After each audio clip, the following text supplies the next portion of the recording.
میرا سوال ہے، کیا حضرت محمد مصطفیٰ صلی اللہ علیہ وسلم کی کوئی خاص دعا ہے جو حضرت مسیح موعود علیہ الصلوۃ والسلام باقاعدگی سے پڑھتے تھے؟ بہت ساری دعائیں علیہ وسلم کی تھیں، حضرت مسیح وقتاً فوقتاً کیا کرتے تھے.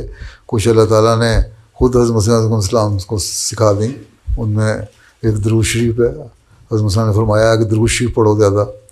حضرت صلی اللہ علیہ وسلم بھی نبی فرمایا درود شریف کے ذریعے سے تم عطا تک پہنچ سکتے ہو. اور اسی کو ایک مجلس میں حضرت مسیح علیہ السلام نے بڑی تفصیل سے بیان فرمایا، جس میں مفتی محمد صادق صاحب نے کہا کہ میں اب سے ہر نماز میں ہر دعا کروں گا، نہیں درود شریف پڑھوں گا. ایسے بڑی اچھی اور کون سی دعا ہے، بڑی اچھی بات ہے، میں بھی یہ پڑھتا ہوں. حضرت مسیح علیہ السلام نے خود ابھی کل ہی میں نے مثال دی تقریر میں کہ اللہ تعالیٰ نے کوئی فرشتے اکٹھے ہوئے اور انہوں نے کہا اس کو مقام اس لیے ملتا ہے کہ یہ رسول سے محبت کرتا ہے، اس پہ درود بھیجتا ہے.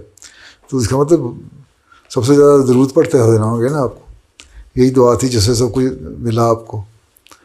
تو درود شریف سے سب اچھی دعا کون سی ہو سکتی ہے؟ اور بہت ساری اور دعائیں ہیں وقتاً فوقتاً حضرت مسیح علیہ السلام پڑھتے رہتے تھے.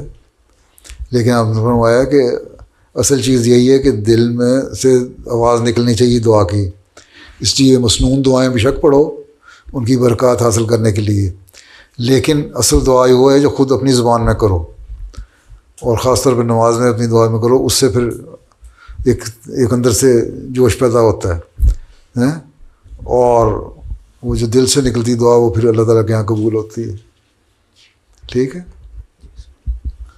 صرف ہم نے اتنا وہ ہو گیا ہوا نا، صرف شارٹ کٹ پہ اتنی دعا کر لو. پیروں نے بتا دیا، پیر صاحب نے کہا یہ دعا کر لو تو معاف ہو جاؤ گے. 5 نمازیں نہیں پڑھو گے تو کوئی دعا نہیں کام آتی ہے.